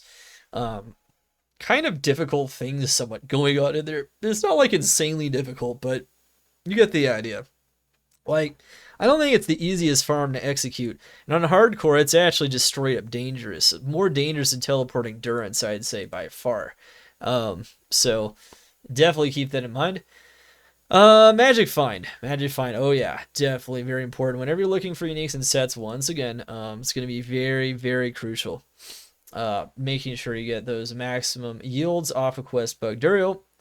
And of course, mobility. You're going to want high mobility. Most people that do this are sorceresses. There's a reason. It's because finding Duriel in the correct tomb is a pain.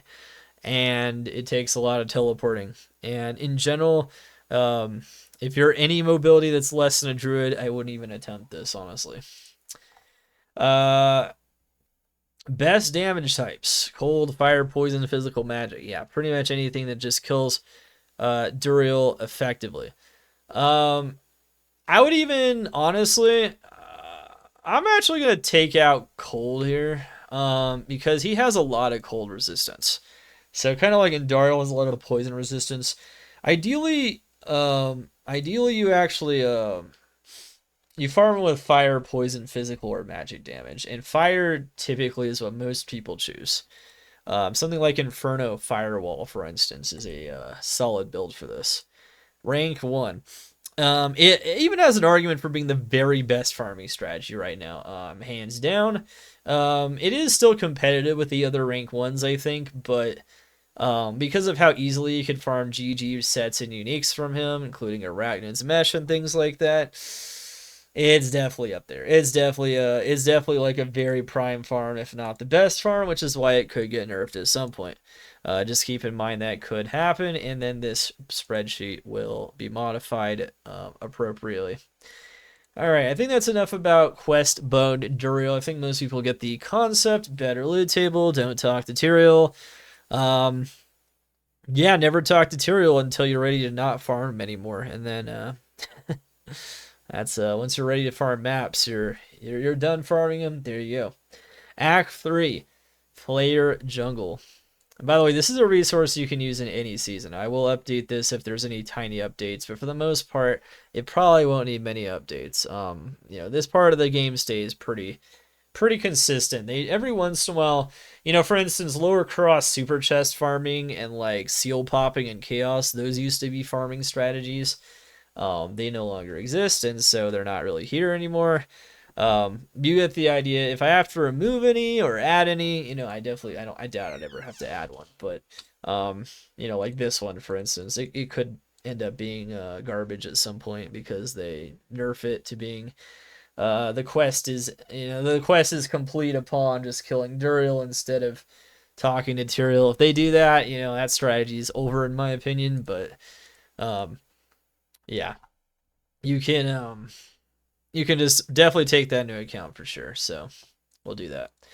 Act 3, Flare Jungle.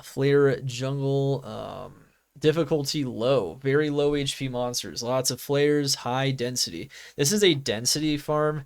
It's not a max level area though, I don't think. I think maybe they bumped it up to like 82 in PD2 or something. Maybe it is 85. I don't know. All I know is it's like in the original game it's 80. It could still be 80 in PD2. I don't 100% remember. But what I do know is that this is actually a pretty solid farming strategy on a lot of builds. Magic Find, yes, it helps, and it drops all item types pretty well. There's just really high density in Flare Jungle. And this is actually a pretty low-key farm, kind of like Arcane. It tends to go under a lot of people's radars. Mobility, you spawn in Flare Jungle on the waypoint. You don't need much mobility for this farm, which is one of the things that makes it pretty awesome. Um, all item types, best damage types, anything that's not lightning or cold. Um, Almost all the monsters are immune to lightning and cold in there. The shamans are immune to fire, but only the shamans and your merc can usually kill them no problem. So I would still consider it to be fire to be a solid damage type in there. Absolutely. Um, so yeah, definitely there. Definitely got all that fun stuff for Flare Jungle. And yeah, low HP. Otherwise, it's not Flare Dungeon. It's not even that dangerous to be fair, as long as you don't get absolutely swarmed by the little guys and get killed. I'd still consider it like a rank 3 farm overall. But there's just because it's maybe not max level and that's not like the craziest farm in general. And navigating it's a little janky. A lot of other areas are a lot more straightforward. But just in general, it's pretty good. Solid stuff. It's at least as good as key farming. You're gonna generate wealth in there. It's just it's not like the craziest area, but it's definitely an idea for a lot of people that maybe don't realize they can farm that on a fire build, for instance, or on a poison build, super easily. Solid. Very high-end items can drop in there, and it's gonna be a very good farm. Lower cross clickable spamming. So with the end of super chests in lower cross specifically, you would think that lower cross doesn't have a strategy that is still good for it, so it's dead. That is actually where I say that is actually plainly false, and I'll prove it because one season I actually farmed all the clickables. Now, because you don't know where the super chests are on Battle.net or on the PD2 online multiplayer on the servers, you never knew where they were anyway. So even before they remove them, what I would do is I would just click everything in there. And I found burrs, I found surs from bodies, stashes, and Act 3 specializes in burr and sur for out of clickables. And those runes particularly are the highest value runes, right, in PD2, especially early on. This makes this very good, just spamming random clickables, just clicking them as fast as possible. For this, you're going to need very high mobility, though, because you want to constantly be moving around and clicking all of them. I definitely, if you're going to do this, I definitely pretty much suggest that you should only be using a sorceress to do this with telekinesis, because that's the best way to get it done. You can do it on like a druid, you can do it on a necromancer to some degree just by jumping everywhere and clicking everything. However, it's going to be most effective on a sorceress for sure. So that's why the mobility is high on that particular one. It is a rune charm jewel plus farm, so all those types of items tend to drop from clickables and chests in general. This is a very solid strategy, and of course, as long as it's not super chests, you can get those uniques and sets as well, so MF is sort of useful here. Any element can do this. You're not engaging with monsters, you're engaging with clickables. You're avoiding monsters for the most part unless you feel like you have to engage them, but you shouldn't have to. And honestly, the clickable farm, particularly in Act 3, once again, because Burr and Surunes are very prominent from clickables in Act 3 particularly, is actually solid. It is a solid wealth generating means. You'll get lots of GG charms, you'll get lots of runes, you'll get lots of other things. I don't think it's one of the top rune farms, but I do think that if you want to try a very interesting farm that is still very viable in the game, it is at least a 2 in terms of how powerful it is. So yeah, it's not totally dead. And even though with the super chests as well in there, it definitely helped out a little bit with the odds. It's very good. You could even do this endurance, by the way. Endurance is a ton of clickables. So it's a very interesting farm that still exists in PD2 and is still very efficient for farming LOD. Alright, and then of course some of the more prominent Act 3 areas. So we have Travancore and Mephisto, which also has council members nearby. Council members have busted loot tables. This is what they're about. In general, though, they're very dangerous. They can kill you or your mercenary very fast. Your mercenary is going to be one stacked full of fire is, want to have all the fire is it can, so it doesn't die even to conviction, and then it's going to need life leech, DR, and even possibly overcapped fire is what I recommend. So like guardian angel, those things are going to help out a lot. Your merc will survive. For you, you just want max reds for the most part, and you're going to want a decent amount of health and maybe DR if you're engaging them directly. Travancore could be dangerous, and so can Mephisto. These are definitely not the safest hardcore farms, but I typically farm them a lot in hardcore because they're high yield and they're not that difficult to kill. But I'm not going to put them being low difficulty because it's not true. A lot of players find these farms to be fairly challenging. So we're going to put them as medium for sure. Magic Find, oh yeah, very helpful. Bosses, council members, definitely going to increase those odds by quite a bit. Mostly going for gear with Mephisto, but from the council members, it could be anything. High runes up to Cham. High runes, I think, up to Zod and Durance. Of course, you could get high runes as well up to Cham and Travancore. So lots of good things. It's really good at dropping uniques and sets. It's really good at dropping high runes. It's really good at dropping everything. However, I wouldn't say it's quite as good at dropping charms as like a place like Arcane Sanctuary, for instance, or Jewels. So it's not a rune farm, it's a balanced farm. And then, of course, you have Travancore, which is low. And you have Mephisto, which is high. High because you have to find Durance 3, which, without a lot of mobility, is actually pretty annoying because of the structure of Durance. So, definitely going to need a lot of mobility there. Trav, you don't need anything at all. You spawn in Travancore, you just have to go a short distance to kill the council. So, this is why Barbarians, for instance, this is like your best farming. If you're a Barbarian, you'll see that like 4 elements can do this area very well, but like physical is definitely one of the better ones. If you're a barbarian, you should be living here because you have both physical and find item. Find item, horking corpses, horking using find item on them with a barbarian, with a good find item, with good magic find, is very, very efficient. And so if you're doing a barbarian early game, this is where you should live, is basically this farming area. So, yeah, absolutely. Of course, this is a tier 1. This is a tier 1 farming area. This is a top of the line farming area for sure. Travancore, if you just farm Travancore every season, doesn't matter what your build is. It could be a Bone Necromancer, it could be a Barb of any kind. It can be it could be a Poison Strike, it could be Ice Barrage, whatever it is, will be good success. Good success. Very solid stuff. Council members are GG. Mephisto plus council members, though. Medium difficulty. So that one is also medium difficulty. Magic Find, yes, of course. More targeting Mephisto here. His loot table is as good as Duriel's, but he can't have the bug table, so...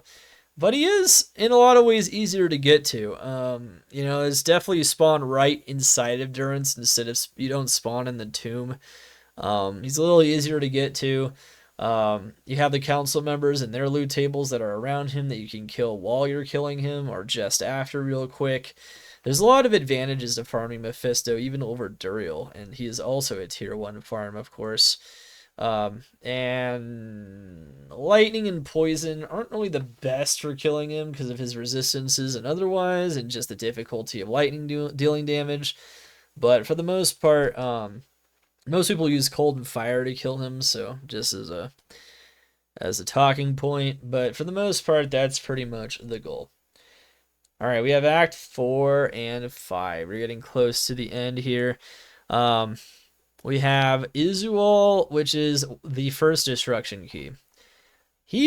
Destruction keys are difficult to farm. They just are. They're very dangerous monsters surrounding them, or in the case of Nilithok, he can blow you up with Corpse Explosion. Nilithok himself, Izual is not that dangerous himself, but the monsters around him, particularly Burning Souls, are very difficult to tank in PD2. Not a lot of lightning sorb. Conviction souls, if you're not stacked on lightning res, will absolutely shred you. And it's not an easy farm. You have to find him as well, so you got to teleport throughout the Plains of Despair typically to find him. There's a lot of challenges for this farm, so I put the difficulty as high. I think it's not an easy farm to execute. You don't need magic find them. It is a key farm. Also, even his explosion when he dies, as you will, is a 0 magic find pop of the monsters around him, which can even give you high runes, particularly from the souls that die. Doesn't require magic finds, so that's kind of interesting. It's actually like one of the farms where you can find things that aren't keys, where magic find doesn't really help in the least bit, pretty much. And so it's kind of interesting. It's an interesting farm. It's pretty good. It's difficult though. Keys, mostly farming for keys. Mobility high mobility.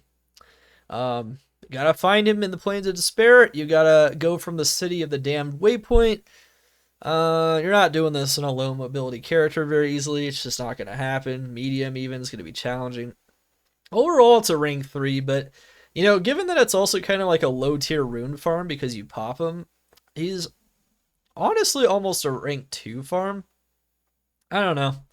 I think I might even put him, because of all the souls and whatnot and the stormcasters and blowing them up for runes. I think I'm even gonna put this as a 2 farm because it's a difficult farm, but it's a really good farm though.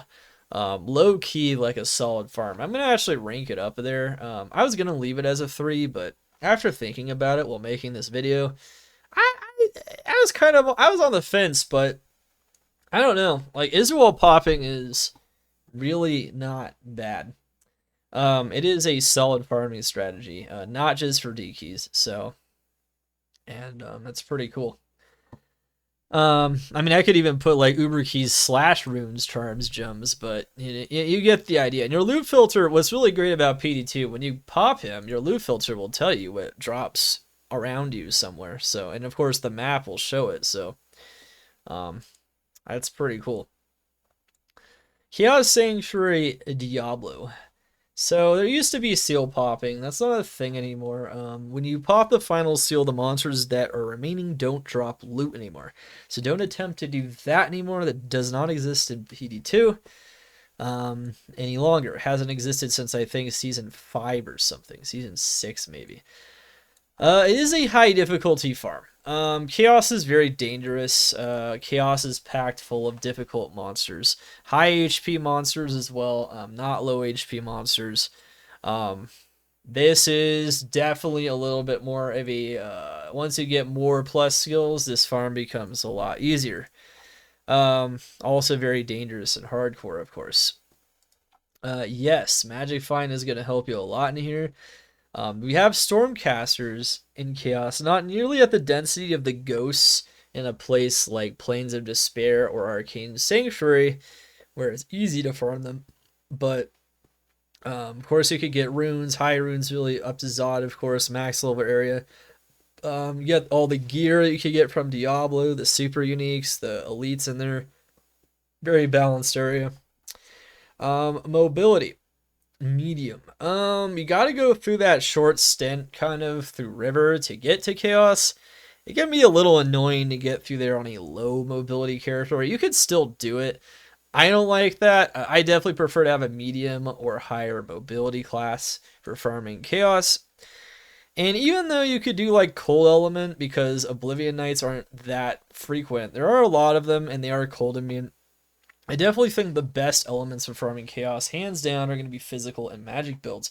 Things like a Double Throw Barbarian, or, Leap Barbarian, or Bone Necromancer, Fist of the Heavens, Holy Bolt, Paladin. Those are definitely going to be your top builds when farming the Chaos. So definitely very good stuff there. And then, of course, this is a top tier farm for sure. Your yields from Chaos are typically very good over the course of time. You know, you take any given sample of 1,000 chaos runs, you're going to have several high runes, you're going to have GG items, all kinds of stuff. Rarest items in the game, all kinds of good things. All right, and then of course, Act 5. So Act 5, Eldritch Shank. This is one of the easiest farms in the game. It's right on the Frigid Highlands waypoint. Super easy to do. You could do it with any build that isn't cold, basically. He's cold immune, always cold immune. That's a little annoying. His minions are cold immune. Same thing with Shank. All cold immunes.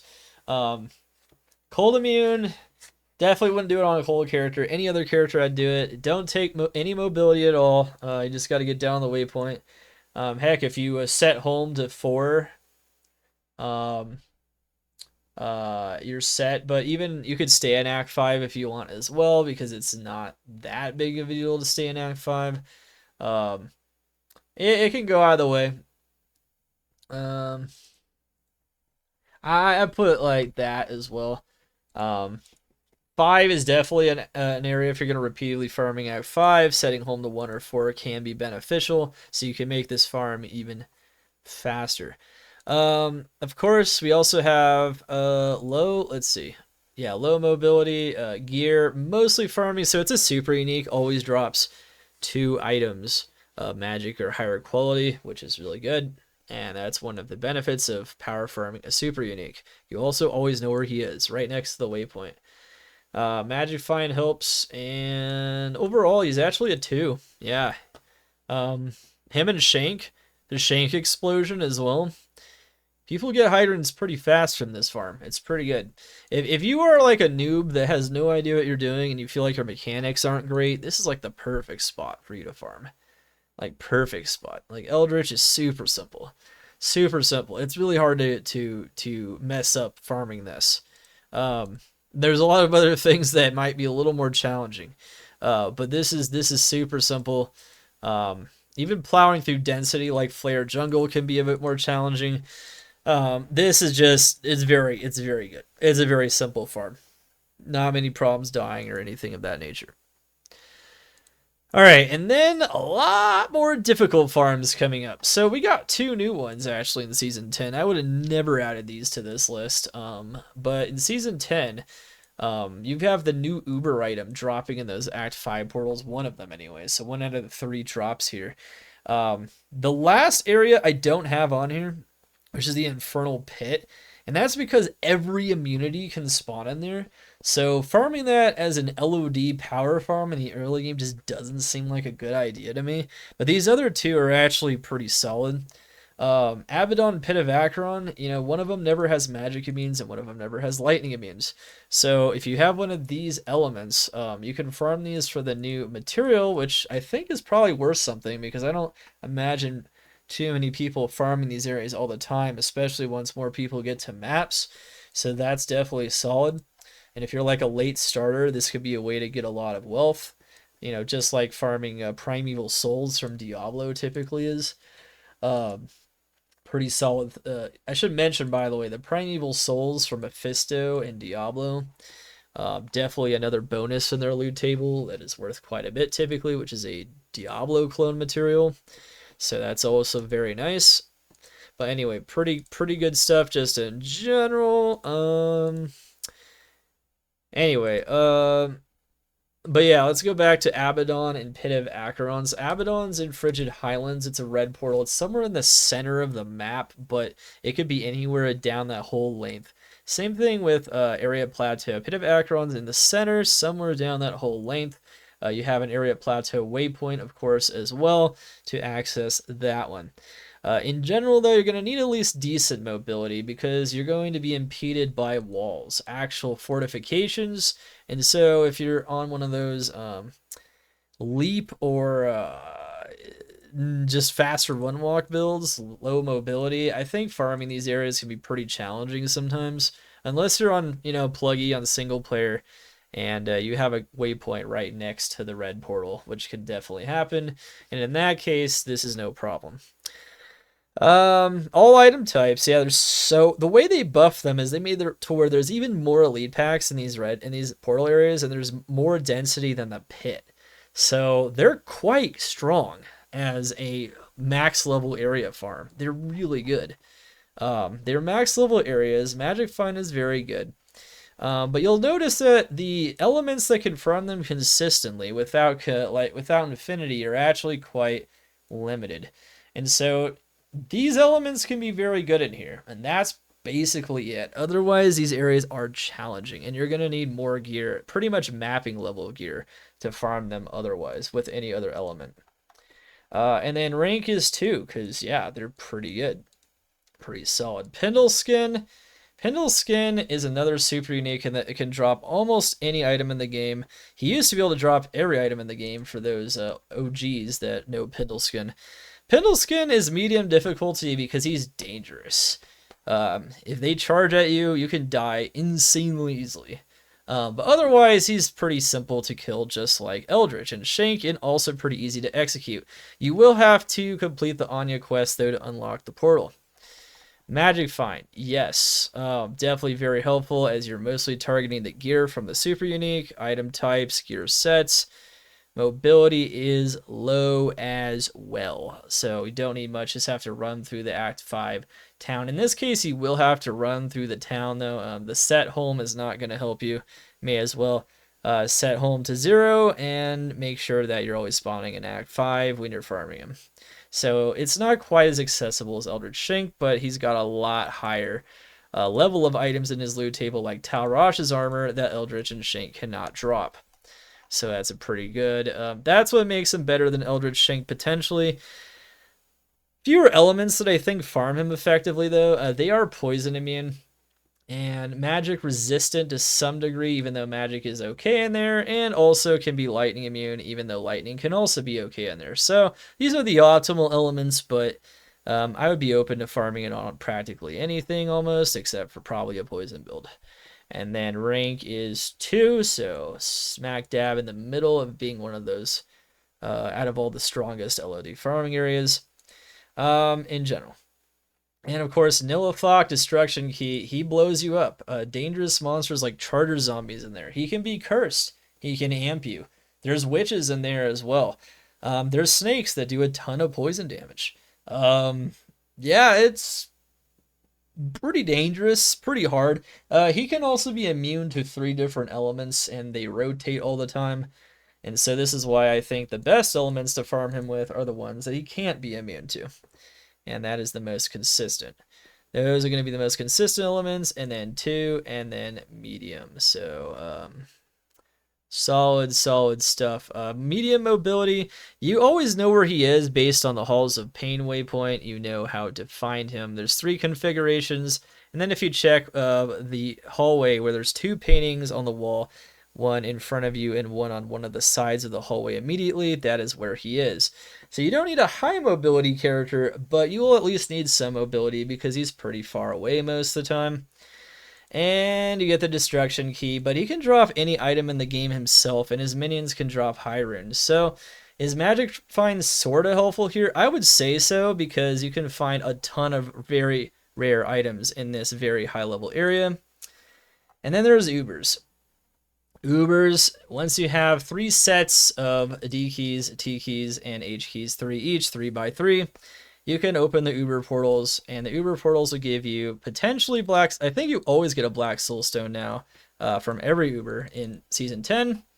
That could change. And you get a Hellfire Torch, one of the 7 classes, which is one of the best items in the game, and one of the best charms, period. Very, extremely valuable, particularly in the early game. So if you have one of these builds, like a Summoner that gets these easily, this is going to be a ranked 1 farm, no doubt about it. Any element can do Ubers, though. Anyone. I don't know. I guess I would say Magic can struggle sometimes against it, but besides Magic, I would say pretty much any element. But even Magic can do it with, like, you know, Holy Bolt or something like that. And then, no, Magic Find doesn't help, but the mini Ubers can drop ultra rare items. And difficulty is very high. You're going to need to be very tanky, and you have to do a lot of damage. You're going to stack your res from Mephisto and Bale. Don't fight them both at the same time. Definitely don't fight Mephisto while you have Bale's lower resist on you. things of that nature. Make sure to only pull one at a time. Just pull them on the edge, and don't just jump into the middle and die. So, and that's basically it. Ubers is probably the toughest of all these, though. When I put high difficulty here, I kind of mean very high. So, matter of fact, I could probably put that there, and that would be no problem. Let's see. Yeah, I could put very high there. There you go. It's very difficult to farm the Ubers in there. You've got three times you could go from the Ubers to towns, so you can actually go to town multiple times. And like to rebuy your mercenary or something, but you can only go back to town 3 times. And yeah, I believe if you die on softcore, there's no way for you to retrieve your body, so you just lose all your materials. So it's pretty difficult stuff. Anyway, that's pretty much it. That is my product Diablo II Ultimate Farming Guide. Hopefully you guys enjoyed. It's about exactly a 2-hour video. Let me know what you guys think in the comments below, and of course I'll post this brand new resource for the entire PD2 community. I'll do any updates if necessary through the seasons, but for the most part, this is a timeless resource. And you guys, depending on your mobility or your elements, should always know what you're getting into with these farms, and possibly what your very best farms are. If you can farm a ranked 1 with your best element, and you have the mobility requirement, I'd say go for it. That's going to probably be one of your top farms. This resource will do all of that. It'll also remind you how to progress through the game efficiently, and at what point you should move on to maybe the next stage in the game progression. And let me know what you guys think. If you think this resource is awesome, if you think it's missing something, or you think it's hard to follow or hard to understand. Just go, of course, horizontally all the way down, and that is all the information for Bloodraven, for instance, all the way down to rank. I did make sure to freeze it at this so that if people with smaller screens can scroll here and see whichever column they want to look at one at a time, and how they can consider farming that zone in the most optimal way possible. But yeah, I bring to you, through my tens of thousands of hours of Diablo 2, this awesome resource of PD2 knowledge, straight from DH's Mad Lab. But we'll be back to Season 10 with you guys, and I'll see you guys next time. Dark Humility over and out. Let's get it.